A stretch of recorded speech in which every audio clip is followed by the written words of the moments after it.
தமிழ்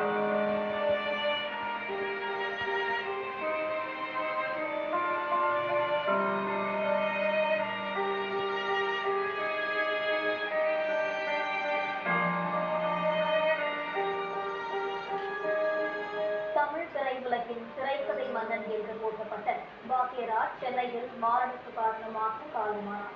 இது குறித்தான விவரங்களுடன் செய்தியாளர் ராஜ்குமரன் இணைப்பிருக்கிறார். வணக்கம் ராஜ்குமரன், விவரங்களை பதிவு செய்யலாம்.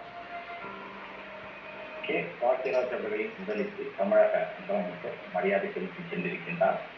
திரைத்துறையினுடைய பல்வேறு மூத்த நடிகர்களும் வருகிறது மரியாதை செலுத்தியிருக்கின்றார்கள். பாக்யராஜ் அவர்களுடைய நினைவுகளை பகிரக்கூடிய விதமாக ஏறக்குறைய ஒரு 3 தலைமுறை சார்ந்த தமிழ் திரை ரசிகர்கள் பாக்யராஜ் அவர்களை பார்த்திருக்கின்றார்கள். இயக்குநராக ஒரு தலைமுறை பார்த்தது, சிறந்த கதாசிரியர் மற்றும் நடிகராக ஒரு தலைமுறை பார்த்தது, சிறந்த குணச்சித்திர நடிகராக ஒரு தலைமுறை அவரை பார்த்து வருகின்றது என்று 3 தலைமுறை சார்ந்த தமிழ் ரசிகர்களிடையே வரவேற்பை பெற்றவர் கே. பாக்யராஜ் அவர்கள்.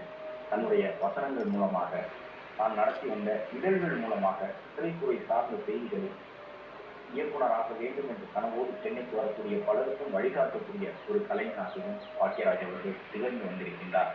தன் மனதில் தோன்றக்கூடிய கருத்துக்களை அதை அரசியல் ரீதியாக